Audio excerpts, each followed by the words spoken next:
नमस्कार। मैं आपकी कवि कथा नटी आज फिर से आ गई हूँ और इस बारी जो मैं आई हूँ वो एक कुछ प्रेम पर बातें करने के लिए। और आप तो जानते ही हैं कि प्रेम एक ऐसा अद्भुत अनुभव है जो जड़ चेतन सभी में जीवन का संचार कर देता है। लाली मेरे लाल की जित देखूं तित लाल, लाली देखन मैं चली मैं भी हो गई लाल। ये संयोग ही था कि मैंने नहा धो करके जिन वस्त्रों को धारण किया वो लाल रंग के थे और मुझे लगा अरे यह तो संयोग ऐसा बैठा कि क्या कहूँ।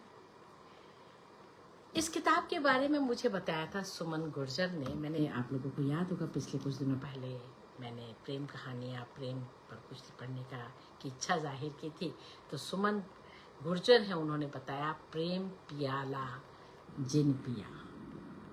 ये पुष्पा भारती जी की किताब है जिसमें अनेक लोगों के बारे में, अनेक लेखकों के बारे में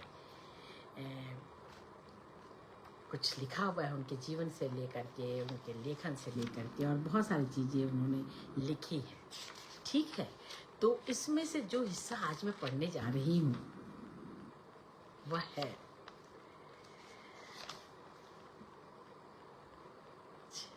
चेखव के बारे में, चेखव की प्रेमिका लीडिया के बारे में, और इसका शीर्षक है जल पंखिनी। आपको द सीगल याद है ना, चेखव का नाटक, तो उसी का अनुवाद इन्होंने किया जल पंखिनी। ठीक है, तो इस किताब में हम देख रहे हैं शुभागता रिल्के की प्रेम कथा है, चार्ल्स डिकेंस की डोरा, H.G. वेल्स की कैथी पर है, आर्थर मिलर की मर्लिन मनरो पर है, और दोस्तोयेवस्की की मारिया से अन्ना तक। तो मैंने जो चुना वो चेखव की लीडिया वाला चुना। चेखव वैसे भी मेरे बहुत प्रिय राइटर हैं और आपने देखा ही है कि कथा नटी के तौर पर मैंने उनकी अनेक कहानियाँ पढ़ी हैं, बहुत प्रिय है चेखव मुझे। तो मुझे लगा कि सबसे पहले चेखव को ही पढ़े। बहुत सुंदर, बड़े लंबी चलती हुई ये आलेख, ये प्रेम की गाथा,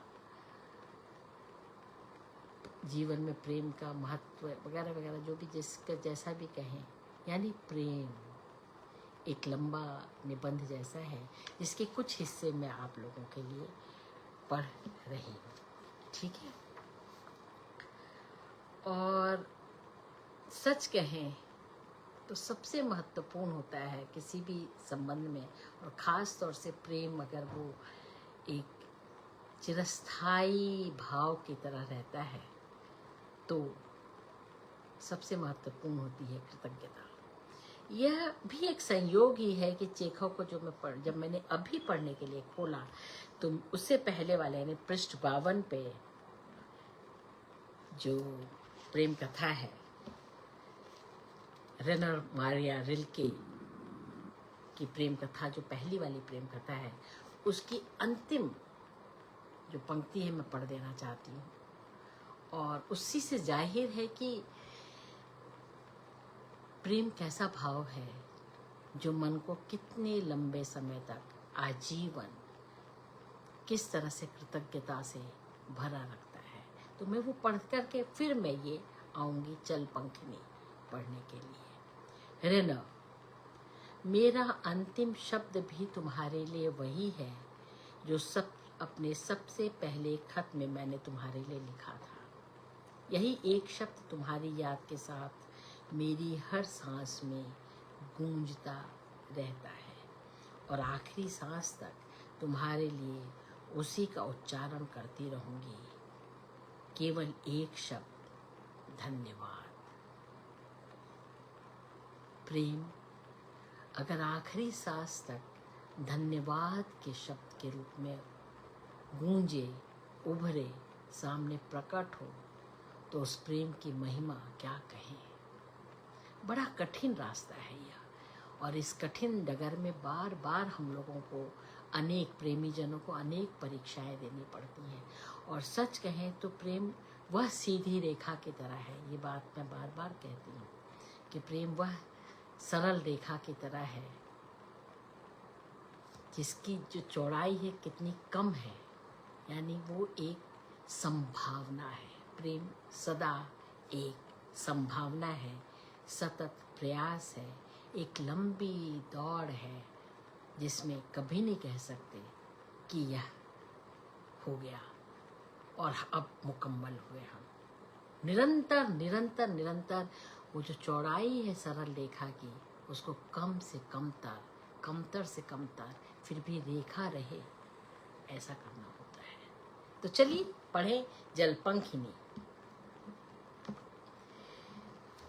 चेखव ने एक बार कहा था कि मेरी कहानियों में प्रतिबिंबित जीवन वैसा ही है जैसे नदी के किनारे एक टूटी बोतल के कांच में प्रतिच्छायित होता हुआ आकाश का चांद।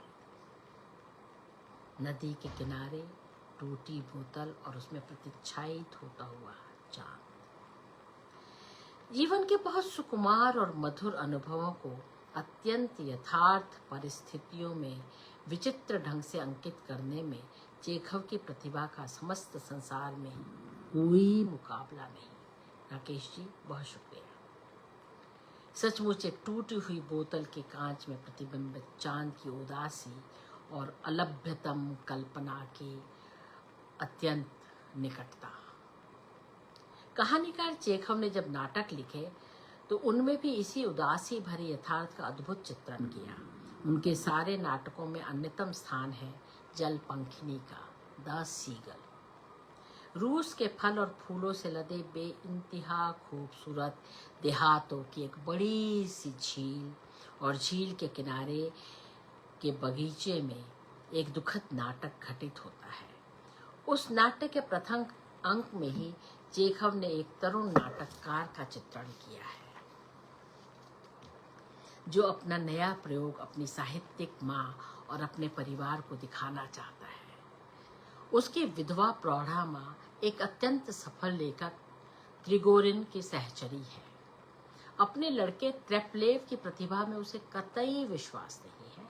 त्रेपलेव भी इस बात को जानता है और शायद इसीलिए वह स्वयं भी अपने नाटक की सफलता के प्रति आशंकित है, क्योंकि माँ को कतई विश्वास नहीं कि उसका बेटा प्रतिभाशाली है। साथ ही उसके मन में एक और चिंता है। उसकी प्रेयसी सुंदरी निना इस नाटक में नायिका का अभिनय कर रही है। वह जानता है कि नाटक असफल रहेगा तो उसकी माँ न सिर्फ उसके लेखन की निंदा करेगी वरन निना को भी नामंजूर कर देगी। और फिर उससे भी ज्यादा चुभती हुई बात तो यह है कि सारी असफलता का प्रदर्शन होगा प्रख्यात लेखक त्रिगोरिन के समक्ष, जो न केवल त्रेपलेव से बड़ा लेखक है वरन उसकी माँ के प्रेम और प्रशंसा का एकमात्र अधिकारी भी। चेखव के इस नाटक में त्रेपलेव का यह नाटक तो था ही, लेकिन उन दोनों से भी ज्यादा मर्मस्पर्शी वह वास्तविक जीवन का दुखांत नाटक था जो इन दोनों नाटकों की पृष्ठभूमि में था। चेखव के वास्तविक जीवन का यह प्रसंग लिखते हुए ऐसा लगता है मानो एक शीशे के सामने दूसरा शीशा रख दिया गया हो और फिर दर्पण के अंदर दर्पण और उसके भी अंदर एक दर्पण का विचित्र दृश्य झलक आया हो। क्या त्रिगोरिन के रूप में इस नाटक में चेखव ने अपना चित्रण किया था या त्रेपलेव के रूप में? क्या निना उसके वास्तविक जीवन की कोई सहचरी थी? क्या उस नाटक में कई मार्मिक प्रसंग चेखव के जीवन के अपने निजी प्रसंग हैं? लेकिन इन सब प्रश्नों का रहस्य जानने से पहले आइए चेखव का द सीगल, नमस्ते, नमस्कार, नाटक शुरू करें। पर्दा उठता है, एक बगीचा और एक झील। रूस के हरे भरे देहातों में त्रेपलेव के मामा की जागीर एल्म के पुराने वृक्षों के झुरमुट और बीच में झील तक जाती हुई पगडंडियां। झाड़ियों में से झील दिखती है लेकिन पूरी तरह नहीं, क्योंकि अभी अभी सूरज डूबा है और सामने एक खुला स्टेज बनाया जा रहा है। इस स्टेज पर थोड़ी देर में त्रेपलेव का नाटक आरंभ होगा। दिन ढले की झिल्ली की झंकारें और बनते हुए स्टेज की खीले ठोकने की आवाजें एक साथ आ रही हैं। और तब आता है त्रेपलेव स्टेज का निरीक्षण करते हुए। उसकी योजना है कि यह सारा दृश्य ही नए नाट्य प्रयोग का असली दृश्य होगा और पर्दा भी ठीक 8:30 बजे उठेगा, जब दैनिक पंचांग के अनुसार सचमुच आसमान में चांद उगाएगा। त्रिपलेव के हाथ में एक बनफूल है और वह चिंतित है कि नीना ना आई तो क्या होगा। दूसरे, उसकी माँ भी उसके विरुद्ध है। एक तो वह त्रिगुरिन जैसे प्रख्यात लेखक की प्रणयनी है और दूसरी ओर स्वयं मास्को के स्टेज पर असफल हो चुकी है। अंधेरा बढ़ रहा है और चांद निकलने के लक्षण क्षितिज पर प्रकट हो रहे हैं। त्रिपलेव अपने मामा से बात करते हुए फूल की पंखुड़ियां एक एक कर नोचता है। याद है ना ये खेल, हमने भी खेले हैं तब जब प्यार होना शुरू ही हुआ था। अंधविश्वास के अनुसार एक पंखुड़ी पर कहता है, मेरी माँ मुझे चाहती है। हम कहते हैं वह चाहता था, चाहता है या नहीं, या वह चाहती है या नहीं। दूसरी पर कहता है, मेरी माँ मुझे नहीं चाहती। और आखिरी पंखुड़ी पर यही वाक्य आता है कि उसकी माँ उसे नहीं चाहती।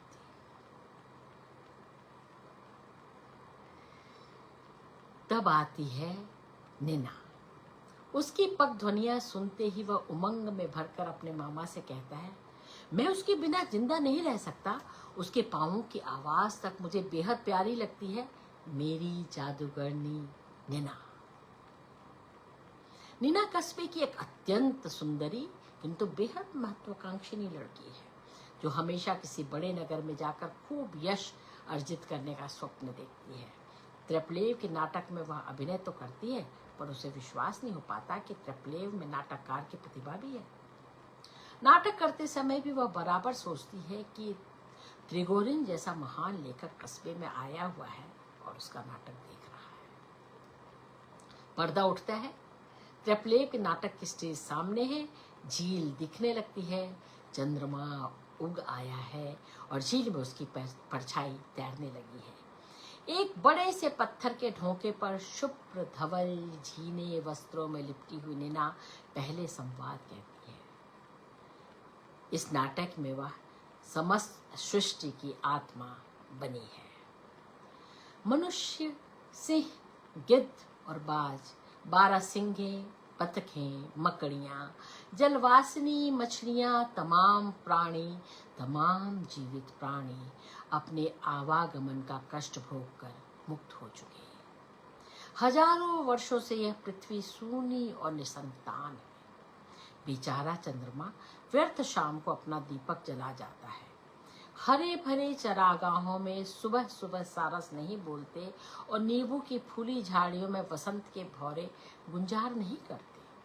कहीं भी धूप नहीं, रोशनी नहीं, सब खाली है, सब भयावह है। तमाम प्राणी धूल में मिल गए। प्रकृति ने उन्हें चट्टान में बदल दिया, जल में बदल दिया, बादलों में बदल दिया। सबकी आत्माएं मिलकर एक हो गईं। वह निखिल सृष्टि की आत्मा में, मुझ में सिकंदर की, सीजर की, शेक्सपियर की, नेपोलियन की और छोटे से छोटे कीड़े की आत्मा मिलकर एक हो गई। मुझे सब याद है, सब कुछ, और मैं अकेली हूँ। सैकड़ों वर्षों बाद कभी मैं बोलती हूँ और मेरी आवाज, उदासी भरी आवाज, शून्य में गूंज कर लौट आती है। कोई सुनने वाला नहीं। स्टेज के सामने दूसरा नाटक चल रहा है। त्रिपलेव की माँ मैडम आर्काडिन इसे ह्रासोन्मुख नाटक बताती हैं और तब ज्यादा चिढ़ जाती हैं तो कहती हैं, अगर मजाक में किसी को पागलों का प्रलाप भी सुनना हो तो एक बार सुन भी सकता है, लेकिन जब यह कहा जाए कि यह नया साहित्य है, नए विचार के हैं और नई कला है, तो इस आडंबर को सहना कठिन हो जाता है। त्रिपलेव आहत होकर नाटक बंद करने का आदेश दे देता है। उसके चेहरे पर क्लेश, नितांत अकेलापन और पराजय के स्पष्ट चिन्ह हैं। काश कि नीना स्टेज से उतरकर उसके मन को समझने का प्रयास करती, लेकिन नीना को चिंता है कि त्रिगोरिन ने उसके अभिनय के बारे में क्या मत बनाया। त्रिगोरिन सफल और प्रतिष्ठित लेखक, त्रिगोरिन ने नाटक ठीक से देखा या सुना या नहीं सुना। वह नीना से पूछता है कि क्या इस झील में काफी मछलियां हैं ताकि इस कस्बे में अपनी छुट्टियों में झील के किनारे छाह में बैठकर मछलियां फंसाने का कार्यक्रम बनाया जा सके। वाह क्या सवाल है। ज्यों ज्यों चेखव का यह नाटक आगे बढ़ता है, त्यों त्यों त्रिगोरिन और मैडम आर्काडिन, त्रेपलेव और नीना की प्रणय कहानी के साथ साथ उस समय के साहित्य जगत की पुरानी और नई पुरानी पीढ़ी और नई विचारधाराओं के संघर्ष की कहानी भी सामने आती चलती है। त्रिगोरिन एक जमा जमाया ख्याति प्राप्त लेखक है, लेकिन उसकी ख्याति ने ही उसको जैसे भटका दिया। केवल कभी कभी जब कोई उसके मर्म को छू देता है, तब वह दूर से अपने को देखकर अपना सही विश्लेषण करता है। मैडम आर्काडिन तो सिर से पांव तक पोर पोर उसके प्यार में डूबी थी, अतः उनकी प्रशंसा के पुल दिन रात बांधती रहती थी। लेकिन जब एक दिन नीना झील के किनारे वसंत में फूले बगीचे में उससे दुनिया भर की बातें करने लगी, तो उसने कहा, सच है कि मैं सफल हूँ, लेकिन इस सफलता से क्या, मैं खुद अपने साहित्य को पसंद नहीं करता, और सबसे बुरी बात तो यह है कि मानो मैं भावोन्माद में रहता हूँ और कभी कभी खुद नहीं जानता कि मैं क्या लिखता हूँ, कैसे लिखता हूँ। इतना जानता हूँ कि मैं इस झील को प्यार करता हूँ, पेड़ों को प्यार करता हूँ, इनका चित्रण करने में मुझे सुख मिलता है, मगर मैं नागरिक भी हूँ, अपने देश को भी प्यार करता हूँ, अपने लोगों को भी, उनके लिए भी लिखता हूँ। वे कभी अपने दुख, कभी अपने ज्ञान विज्ञान, कभी अपने अधिकारों की मांग पेश करते रहते हैं और मैं उनके बारे में लिखता जाता हूँ। मेरी हालत वैसी ही हो जाती है जैसे चारों ओर शिकारी कुत्तों से घिरी हुई लोमड़ी दिग्भ्रमित से कभी इधर भागती है तो कभी उधर। अंत में मैं पाता हूँ कि जीवन और संस्कृति बहुत आगे निकल गए हैं और मैं हाफता हुआ पीछे छूट गया हूँ। मानो कोई किसान देर में चला हो और उसके देखते देखते ट्रेन छूट गई हो और वह फिर झूठी आशा में पीछे भाग रहा हो। अंत में होता है कि मैं सिर्फ सुंदर दृश्य चित्रित कर पाता हूँ, बाकी जो भी है विचार या परिस्थितियाँ वह सब झूठ है। उनके बारे में जो भी लिखता हूँ सब बिल्कुल झूठ है। महान अभिनेत्री बनने की महत्वाकांक्षिनी नीना यह सब नहीं समझती। वह केवल इतना जानती है कि त्रेपलेव उसे प्यार भले ही करता हो, लेकिन वह बड़ा लेखक नहीं है। नया लेखक जरूर है, पर नएपन के नाम पर वह जो कुछ देना चाहता है, वह प्रतीक और अस्पष्ट उपमाएं, वह सब नीना के समझ में नहीं आती। त्रिगोरिन बड़ा लेखक है, सफल लेखक है, लेकिन वह जरूर थका हुआ है, इसीलिए ऐसी बातें करता है। और थका हुआ भी क्यों ना हो, मैडम आर्काडिन जैसी कृत्रिम और ढलती हुई उम्र के प्रेमिका उसे क्या प्रेरणा दे सकती है। नीना के मन में त्रिगोरिन के लिए केवल आदर ही नहीं, कुछ और भी जागता है। और तभी त्रिगोरिन को तट पर पड़ी हुई दिखती है एक मरी हुई जलपंखिनी। तुरंत एक कहानी का कथानक सूझता है। झील के किनारे एक व्यक्ति आता है, कुछ और काम न रहने पर लगे हाथ एक जलपंखिनी का शिकार करके चला जाता है, और मान लो झील के पास नीना जैसी एक सुंदरी पंख पसार कर उड़ने की आकांक्षा करने वाली जलपंखिनी भी वहां रहती हो, और लगे हाथ कोई उसी का शिकार कर ले तो। त्रिगोरिन इस कहानी का कथानक नीना को बताता है, हंसकर कहता है, भूलो मत कि पंख पसार कर उड़ने की महत्वाकांक्षा, तुम वास्तव में एक लड़की नहीं, तुम एक जलपंखिनी हो, महत्वाकांक्षिनी जलपंखिनी। जब त्रिगोरिन यह कह रहा था तो उसे क्या मालूम था कि कुछ ही देर पहले त्रेपलेव उस शिकार की हुई जलपंखिनी को लाया था और नीना के पांवों के पास रखकर बोला था कि इसी तरह एक दिन मैं अपने को गोली मार लूंगा। नीना ने खींचते हुए कहा था, त्रेपलेव, लेखक के रूप में तुम सफल नहीं हो पा रहे, इसलिए तुम्हारा मिजाज बिगड़ता जा रहा है। तुम ऐसा कुछ क्यों नहीं लिखते जैसा त्रिगोरिन लिखता है? तुम जटिल प्रतीकों की बात क्यों करते हो? मेरे तो खाक समझ में नहीं आता। हो सकता है ये मरी हुई जलपंखनी भी तुम्हारे अंतर मन का कोई प्रतीक हो, और ऐसे प्रतीक मुझे समझ में नहीं आते। पर कौन जानता था कि वह सचमुच एक प्रतीक था। चेखव ने जानबूझकर यह जलपंखनी का प्रतीक रखा था। अबोध किंतु महत्वाकांक्षिणी नीना वह जलपंखनी थी, अनजाने में ही जिसके पंख बिंध चुके थे। देहातों में छुट्टी बिताने के लिए आया हुआ एक लेखक त्रिगोरिन अनजाने ही उसके पंख तोड़ चुका था। अब उसके सामने एक बहुत बड़ा सपना था मॉस्को जाने का, त्रिगोरिन के प्रेरणा से एक महान अभिनेत्री बनने का। लेकिन क्या यह सपना कभी सच हो सकता था? वह त्रेपलेव से खींचती गई। त्रेपलेव में नई विचारधाराओं का विद्रोह और तिरस्कृत प्रणय की वेदना एक साथ मिलकर गहरी यंत्रणा में परिणत होती गई। वह कटु होता गया। एक दिन जब उसकी माँ ने कहा कि वह त्रिगोरिन जैसे लेखकों की निंदा इसलिए करता है कि उसमें स्वयं कोई प्रतिभा नहीं है, तो वह उबल पड़ा। प्रतिभा? तुम सब लोग जितने पुराने कूड़ा करकट लोग हो, उनसे ज्यादा प्रतिभा हम में से किसी में भी है। तुम अपने गलित संस्कारों और भयंकर रूढ़ियों से ग्रस्त साहित्य और कला का ठेका लेकर बैठ गए हो। अपने अलावा तुम किसी को पनपने नहीं देना चाहते, दूसरों को कुछ चलने के लिए गर्हित से गर्हित उपाय करते हो। तुम सब विश्वास के काबिल हो ही नहीं। जिस दिन यह विस्फोट होता है, उसकी माँ और त्रिगोरिन वापस मॉस्को लौटने की तैयारी कर रहे हैं। त्रेपलेव जानता है कि इस बीच में नीना त्रिगोरिन के प्रणय पाश में पूर्णतया फंस चुकी है, और उसकी माँ शायद इसीलिए इतनी जल्दी त्रिगोरिन को वापस मॉस्को ले जाने के लिए तैयारी कर रही है। त्रिगोरिन दूसरे कमरे में नीना से विदा ले रहा है। नीना नहीं जानती कि वह त्रिगोरिन जैसे बड़े लेखक से क्या कहे। त्रिगोरिन बार बार उस दिन की याद करता है जब वह पहली बार झील किनारे नीना से मिला था और उसे जलपंखनी का कथानक सूझा था। पर नीना कुछ कहती नहीं। एक सुंदर सा मेडेलियन विदा चिन्ह के रूप में उसे देकर चली जाती है।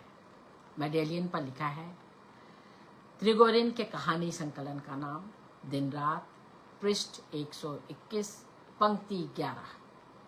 उसकी किताबें पैक हो चुकी हैं, लेकिन फिर भी वह दौड़कर अपना कहानी संग्रह खोजता है, पृष्ठ निकालता है, लाइनें गिनता है। 11वीं लाइन है, यदि तुम्हें कभी मेरे जीवन की जरूरत पड़े तो आना और उसे ले जाना, वह तुम्हारा है।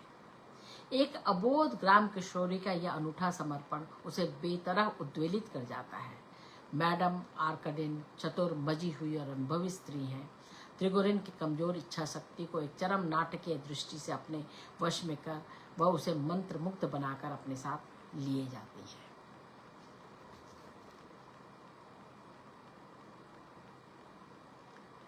अंतिम दृश्य 4 वर्ष बाद आता है। त्रिगोरिन और मैडम आर्कडिन फिर देहात में लौटते हैं। इस बीच निराश, कटु और विद्रोही नया लेखक त्रेपलेव धीरे धीरे प्रतिष्ठित हो चुका है। मॉस्को में लोग उसकी चीजें पढ़ते हैं, प्रशंसा करते हैं, उसके बारे में जानने को उत्सुक हैं। स्वयं त्रिगोरिन उसके प्रशंसक पाठकों की अगणित कहानियां लेकर आया है, लेकिन त्रेपलेव बिल्कुल अकेला है। वर्षों पहले झील के किनारे की जलपंखनी बिना पंख फड़फड़ाए हुए मॉस्को की तरफ उड़ गई थी। वहां त्रिगोरिन के पास रही, एक बच्चा हुआ और जाता रहा। और फिर उसके बाद निराशा, और फिर ग्रामों और कस्बों की छोटी नाटक कंपनियों में अभिनय। त्रेपलेव ने सब सुना। जिस दिन इन सब के आने की धूमधाम है, उसी दिन अकस्मात त्रेपलेव के कमरे में एक दस्तक सुनाई देती है। त्रेपलेव लिख रहा है, एक दिन था मैं नए रूप के लिए, नई शैली के लिए इतना आग्रह करता था, लेकिन अब सवाल है कि सवाल नए या पुराने साहित्य रूप का नहीं है, बल्कि असल बात यह है कि लेखक को रूप और शैली के बारे में चिंता नहीं करनी चाहिए। जो लिखे वह सिर्फ इसलिए कि वह उसके हृदय से उपजा है। और इसी समय दरवाजे पर दस्तक सुनाई पड़ती है। द्वार पर है वर्षों बाद लौटकर आई हुई थकी निराश जलपंखनी सी नीना। एक बार त्रेपलेव का मन पूरी तरह उमग आता है। कहीं भी गई हो, कुछ भी किया है, लेकिन अब नीना वापस लौटी है। वह कहता है, मैंने तुम्हारे खत फाड़ फेंके, लेकिन मैं जानता था यह मेरे वश की बात नहीं कि मैं तुम्हारे प्यार से मुक्त हो सकूं। तुम मुझसे दूर गई और यश मेरे पास आया। मेरी चीजें छपने लगी और मेरी यंत्रणा और भी बढ़ गई। मैं नितांत अकेला हूँ। किसी का प्यार मेरे मन को तृप्त नहीं करता। चारों तरफ कहीं उष्णता नहीं, और मैं जो कुछ लिखता हूँ वह नीरस है, कठोर है, निराशा से भरा हुआ है। नैना, मैं तुमसे प्रार्थना करता हूँ कि तुम रुक जाओ या मुझे अपने साथ ले चलो। नीना चौंक उठती है। उसे निसंदेह नाटक का वह पहला दिन याद आता है जब बगीचा फूलों से लदा हुआ था, चांद झील पर तैर रहा था और सृष्टि की आत्मा बनकर पत्थर के ढोंके पर बैठकर उसने कांपते हुए अपने जीवन का पहला संवाद बोला था। हजारों वर्षों से यह पृथ्वी सूनी और निसंतान है। बेचारा चंद्रमा व्यर्थ शाम को अपना दीपक जला जाता है। हरे भरे चरागाहों में सुबह सुबह सारस नहीं बोलते, और नींबू की फूली झाड़ियों में वसंत के भौरे झंकार गुंजार नहीं करते। वह यह सब याद करती है एक जल पंखिनी की महत्वाकांक्षा। क्या थी महत्वाकांक्षा? एक महान अभिनेत्री बनने की। याद करती है कि एक व्यक्ति त्रिगोरिन आया देहात में खाली वक्त बिताने, और कोई काम न होने पर बैठे बिठाए उसे जल पंखनी के पंखों को उसने तोड़ दिया। लेकिन वह यह भी जानती है कि त्रिप्लेव का प्यार जैसा भी हो वह उसे ग्रहण नहीं कर सकती। त्रिगोरिन ने भले ही उसे नष्ट कर दिया हो, पर उसके लिए मन में प्यार तो त्रिगोरिन के लिए ही उपजा था। हाय, उसी के लिए उपजा था उसके मन में प्यार, त्रिगोरिन के लिए, त्रिप्लेव के लिए नहीं। अब किसी के लिए कुछ नहीं है, केवल धैर्य पूर्वक उसे अभिनय में लगना है। धीरे धीरे उसी को कला आत्मसात करना है। वही उसका एकमात्र रास्ता है। और वह चली जाती है। जाते जाते दुख भरे शब्दों में त्रिप्लेव विदा देता है। तुमने अपना रास्ता पा लिया, तुम अपनी दिशा जानती हो नैना। मैं अब भी सपनों और टूटे हुए बिंबों की भयानक बाढ़ में हाथ पांव मार रहा हूँ। नहीं जानता कि मेरा अभिप्राय क्या है, मेरी आस्था कहाँ है। नीना चली जाती है मैडम आर्काडिन के आने के पहले, क्योंकि मॉस्को प्रवास के बाद मैडम आर्काडिन उसकी जानी दुश्मन बन चुकी है। थोड़ी देर बाद शाम को जब सब चाय की मेज पर बैठे हैं, त्रिप्लेव का इंतजार है। सूरज अभी अभी डूबा है, लेकिन नींबू की झाड़ियों में भौरे अभी गुंजार कर रहे हैं। बाहर से गोली छूटने की आवाज आती है। कोई चुपके से कहता है, मैडम आर्काडिन को किसी तरह यहाँ से उठा ले जाइए। बाग में त्रिप्लेव ने अपने को गोली मार ली है।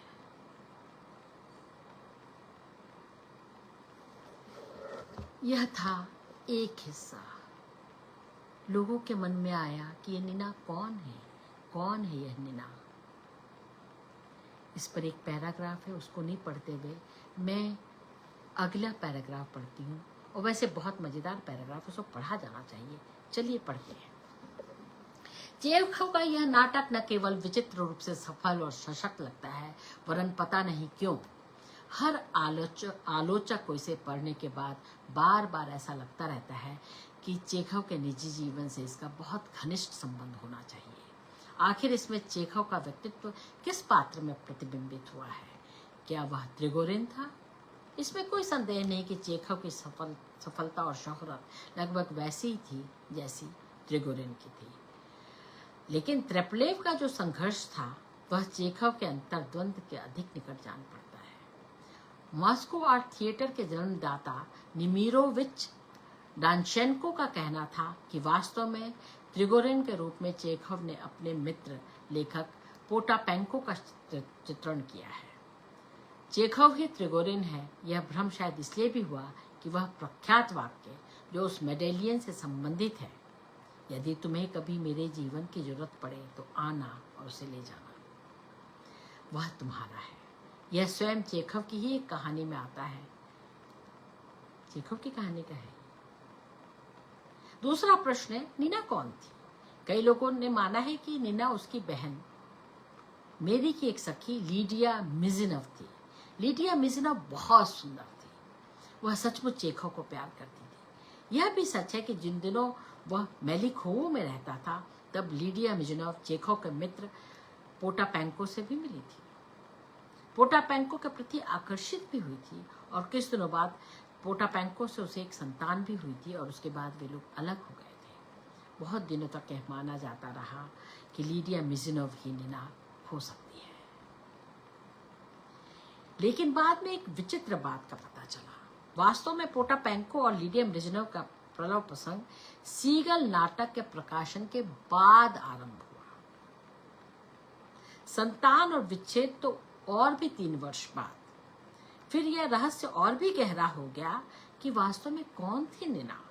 क्या रहस्य था उस पदक वाली घटना और उस समर्पण भरे वाक्य का? उस वाक्य का जो लेखक की कहानी में भी आता और नाटक में भी। कौन था जिसने इस वाक्य के माध्यम से अपना सर्वस्व अर्पित करने की बात कही थी? चलिए अब हम जाने। एक और हिस्सा पढ़ दूं? अगर हाँ लिखेंगे आप लोग तो मैं पढ़ूंगी, नहीं तो यहीं समाप्त करूंगी, क्योंकि लंबा ना हो जाए और आप लोग परेशान और बोर ना हो जाए।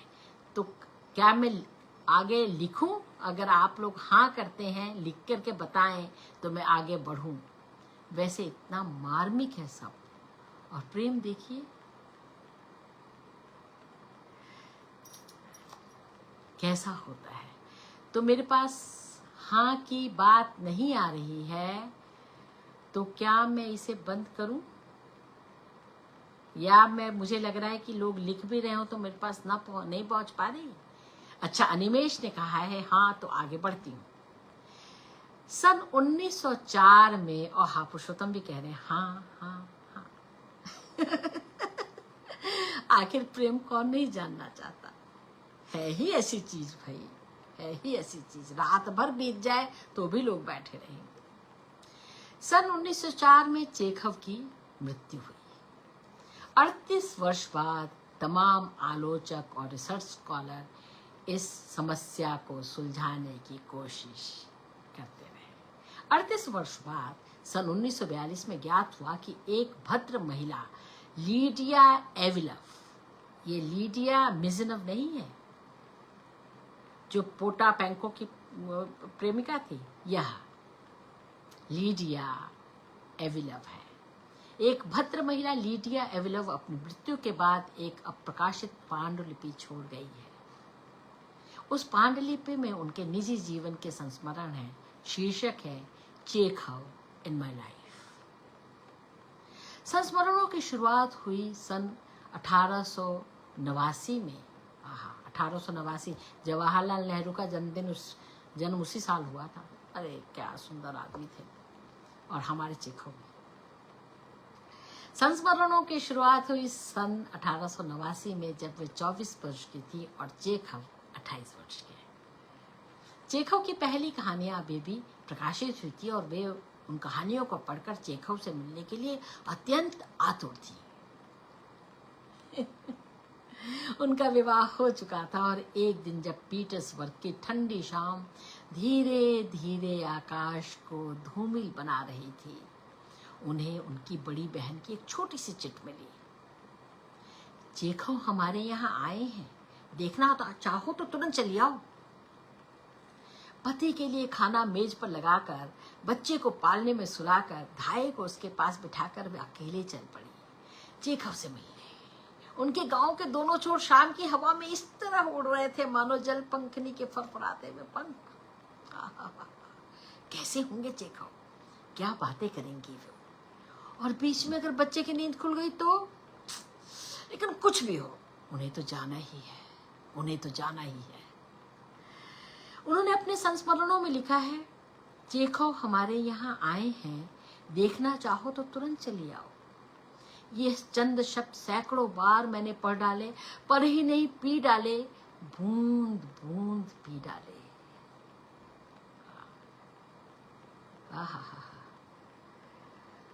यमुना तीरे जैसे कृष्ण से मिलने राधा जाती थी, वैसा ही कुछ याद आ रहा है। भाई सूरदास मन में एकदम आहा उमग उमग आ रहे हैं। ओहो,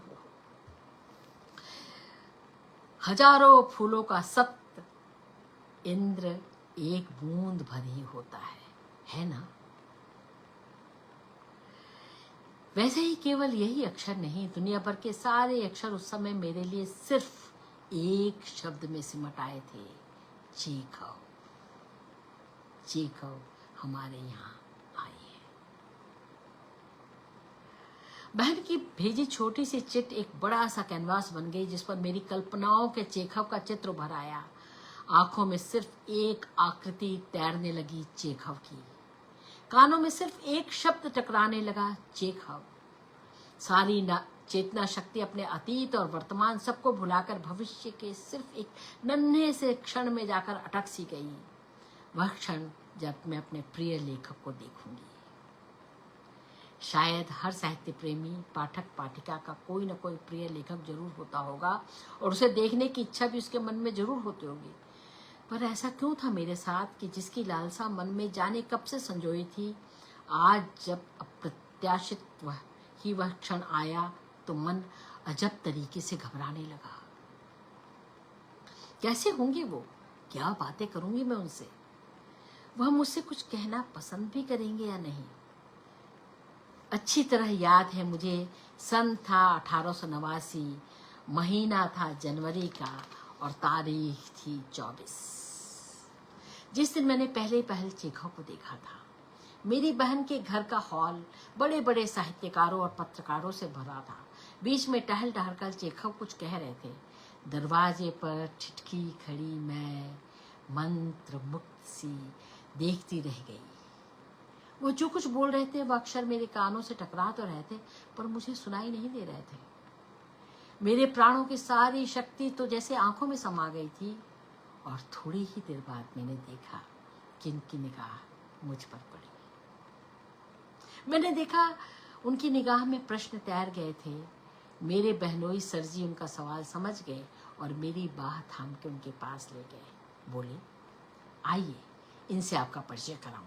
ये है मिस फ्लोरा, यहाँ मेरे ही संरक्षण में रह रही हैं। चेखव ने आगे बढ़कर मुझसे हाथ मिलाया। मुझे लगा उनकी निगाह में कुछ अजीब सा था। शायद मेरा नाम फ्लोरा उन्हें कुछ अजब लगा हो। असल में उन दिनों मेरा रंग बिल्कुल चंपाई था और मैं लंबी लंबी 2 चोटियां गूंथा करती थी, इसलिए सभी मुझे दुलार से फ्लोरा कहा करते थे। सरजी कहती है, इसे आपकी सारी कहानियां जबानी याद हैं? कौन सी किताब के किस पृष्ठ पर कौन सी कहानी छपी है, यह तक इसे याद है। फिर एक आंख दाब पर शरारत में बोले, इसने आपको सैकड़ों खत लिखे होंगे, मगर पागल है बेहद। उन खतों को अजीब राज बनाए हैं, न किसी को दिखाएगी, न जिसके लिए लिखे हैं उसे भेजेगी। और एकाएक मेरे कंधे पर हाथ रखकर बोले, क्यों, एकाध भेजा भी था क्या? और मैं लाज के मारे गड़ी जा रही थी, अंदर से खींच भी रही थी कि सरजी को इतने लोगों के बीच यह क्या सूझा। पर मैं सच कहती हूँ, मुझे बिल्कुल याद है सरजी की बातें सुनते समय चेखव की आंखें कुछ मुंझ सी गई थीं। थोड़ी सी देर के लिए वह बिल्कुल काठ की मूरत जैसे लगने लगे थे। गले में लटकती उनकी टाई तो सचमुच ऐसी लग रही थी जैसे किसी प्रतिमा के गले में झूल रही। अपने बहनोई की ओर क्रोध भरी दृष्टि से देखकर चेखव की ओर मुखातिब होकर लड़खड़ाती जबान में सर्द स्वर में केवल इतना ही कह सकी, आपसे मिलकर खुशी हुई। अपनी भावनाओं के मुकाबले में ये कितना छिछला वाक्य कहा था मैंने, क्योंकि सिर्फ एक सादी इतनी हल्की सी बात कह सकी उस दिन मैं, और कुछ बोली क्यों नहीं अपने प्रथम परिचय के उन पहले क्षणों में। उन दिनों वह अपने नाटक इवानोव का अभिनय कराने के लिए पीटर्सबर्ग आए थे। नाटक खेलने वालों की अभिनय क्षमता से उन्हें कोई शिकायत नहीं थी, पर उनको दुख था कि उन लोगों को उनके सारे पात्र उनके सारे पात्र अपने अनुकूल बना लिए। और चेखव को यह बात कतई पसंद न थी कि उनके नाटकों के पात्रों का व्यक्तित्व तो कहीं से काटा तराशा जाए। वह इस नाटक के प्रदर्शन की असफलता की कल्पना पहले ही कर चुके थे और इतने अधिक चिंतित हो गए थे कि खांसते समय उनके मुंह से खून भी आने लगा था। उस दिन अपनी उस स्पीच में उन्होंने बड़ी दृढ़ता से ऐलान किया कि मैं कसम खाता हूं कि रंगमंच के लिए अब मैं कभी नाटक ना लिखूंगा। भाषणों के बाद खाने की मेज पर चेखव मेरे पास ही बैठे। सर जी उनसे बताते रहे कि फ्लोरा बहुत अच्छी कहानियां लिखती है, इसकी कहानियों में सामान्य रट से कुछ पृथक एक मौलिक सूझ रहती है। चेखव ने मेरी ओर देखा और इस तरह मुस्कुराए जैसे बहुत दिनों के बिछुड़े दो मित्र मिल रहे हो और एक दूसरे की उपलब्धियों की प्रशंसा सुनकर मगन हो रहे हो। जितनी देर भोजन चलता रहा हम लोग इधर की उधर की तमाम साहित्यिक चर्चाएं करते रहे। उस दिन की बातों में से एक बात तो ज्यों की त्यों मुझे याद है। चेखव ने कहा था, जीवित जागृत प्रतिभाएं विचारों को जन्म दे सकती हैं, किंतु कोरे विचार प्रतिभाओं से को उत्पन्न नहीं कर सकते। जो कुछ देखो और अनुभव करो बस उसी को पूरी ईमानदारी और सच्चाई के साथ लिखो। हमारी बातचीत के बीच सामने बैठे दूसरे लोग हिस्सा ले रहे थे।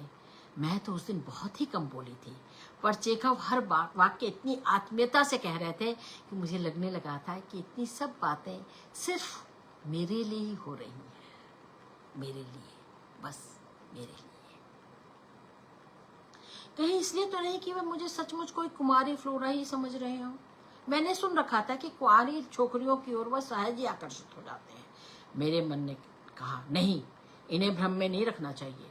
मैं सोच ही रही थी कि इन्हें कैसे बताऊं। इतने में चेखव ने अपने नाटक इवानोव को देखने के लिए मुझे आमंत्रित किया, तो मैंने उन्हें बता दिया कि सर जी तो यूं ही मजाक करते रहते हैं, मैं विवाहित हूं और एक छोटा बच्चा भी है। मैं रात को उसे छोड़कर कैसे आ सकूंगी भला। इतना सुनना था कि सर जी तो एकदम जल भुन गए और मुझे डपटते हुए बोले, क्या वाहियात बकती रहती हो, बच्चे को सुना ना, वह अब इतना छोटा नहीं कि तुम उसे 3 घंटे के लिए ना छोड़ सको।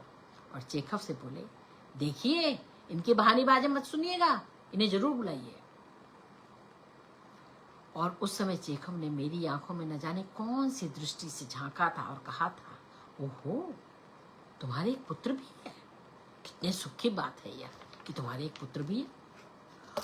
उस दृष्टि में न जाने क्या था कि उसने बड़े रेशमी बंधनों में जकड़ लिया था मुझे, और मैं ऐसी बावली की समझ नहीं पाई कि उस क्षण में मुझ में कुछ नया जाग गया है। किसी घटना के सच्चे अर्थों को जान लेना और उसकी ठीक ठीक व्याख्या कर देना बहुत कठिन होता है, पर सच तो यह है कि यहाँ कोई घटना घटी ही नहीं। हमने तो एक दूसरे की आंखों में बस केवल एक विशिष्ट गहराई से देखा भर था, मगर उफ, वह दृष्टि मेरी अंतरात्मा में न जाने कौन सा नक्षत्र उगा गई थी। दम दम दमकता नक्षत्र। मुझे अपने चारों ओर बहुत उजाला नजर आने लगा था। उस क्षण से सब ओर उजाला था, बस उजाला। जब घर वापस आई तो देखा मेरा बच्चा लियोवुश्का को चिढ़ा हुआ सा है और मानो अब रोया कि तब रोया। मगन मन मैंने आते ही उसके गालों को प्यार से मसल कर कहा, ओहो, मेरे एक पुत्र भी है, कितने सुख की बात है यह। मेरा मन कह रहा था अपनी कल्पना के परों को हवा में तौलूं और दूर दूर तक उड़ान भराऊं। इतने में माइकल दूसरे कमरे में आया। माइकल मेरे पति छूते ही बोले, जरा शीशे में अपना मुंह तो देखो, कितना सूखा हुआ है, बाल बिखरे में, कितना भद्दा ढंग है यह बाल बनाने का। शायद यह सब अपने उसी चेखव को प्रसन्न करने के लिए चौचले किए गए हैं। लियोवुश्का यहाँ रो रो कर जान दिए जा रहा है और उसकी माताजी किसी साहित्यिक महानुभाव के साथ आवारागर्दी कर रही है। और मुझे लगा कि मेरी दुनिया में सुख और संतोष की जो रोशनी फैलने लगी थी, उसने अपने पंख समेट लिए हैं। सब कुछ जैसे गहरे अंधेरे की परत के नीचे दब गया। फिर सब कुछ पूर्ववत, वही घर और वही जिंदगी का क्रम। हाँ, यह था चेखव से लीदिया की पहली मुलाकात। यह था प्रेम का उदय, और यह था एक जल पंखनी का अपने पंखों के साथ आसमान में उड़ना। पंख सिमट गए थे, पंख टूटे नहीं थे, तोड़े नहीं गए थे। इसलिए उनमें उड़ान की लंबी, बहुत लंबी क्षमता, बहुत ताकत बाकी थी। आगे के हिस्से उसके बारे में है, हम जरूर पढ़ेंगे। अगर आप लोग कहें तो अगला सत्र इसी का। और अद्भुत अद्भुत बहुत आभार मैं देना चाहती हूँ पुष्पा भारती जी को कि उन्होंने इतना सुंदर गद्य लिखा। प्रेम लिखने का गद्य बहुत अलग होता है और इसे ठहर ठहर करके उसी तरह से लिखा जाता है जैसे चेखव ने आगे लिखा है कि लिखना वैसे चाहिए कि 10 पेज लिखे और उसके बाद पढ़ पढ़ के उसमें से 7 पेज काट दिए गए। प्रेम ऐसे ही लिखा जाता है। जाने कितने पृष्ठ लिखे जाते हैं, कितने काटने पड़ते हैं, क्योंकि स्मृतियाँ महत्वपूर्ण हैं और जो स्मृतियाँ दुख दें उन्हें अगर क्रमशः काटा जाए, प्रेम को जाना जाए, प्रेम को जिया जाए तो अद्भुत अनुभव है। सभी जीवन में दुख और सुख आते हैं, देखना यह है कि याद क्या रहता है। और जैसे कि मैंने रिल्के वाले में पढ़ा था, धन्यवाद, थैंक यू सो मच, कृतज्ञता। अगर यह भाव अंत में बना रहे, आखिरी सांस में बना रहे, तो समझिए आपका प्रेम सफल हुआ और आप तिर गए उस सागर को जो कठिन है तैरना, लेकिन फिर भी तैरते तो हैं ही लोग, अच्छे तैराक तैर जाते हैं। चलिए आज की संध्या को हम यहीं विराम देते हैं। थोड़ी ही देर में चांद उगेगा, हम देखेंगे कि नदी के किनारे एक बोतल टूटी हुई है और उसके अंदर वो चांद किस तरह दमक रहा है। वो जो दमक है चांद की उन छोटे छोटे टुकड़ों में, वो प्रेम है। और जो टूटी हुई किरच है वह जीवन है। उन किरचों को धीरे धीरे हटा दीजिए, उस चांद को देखने की कोशिश तो कीजिए, शायद बात बन जाए। बहुत धैर्य, बहुत धीरे धीरे प्रेम पगता है, बहुत धीरे धीरे।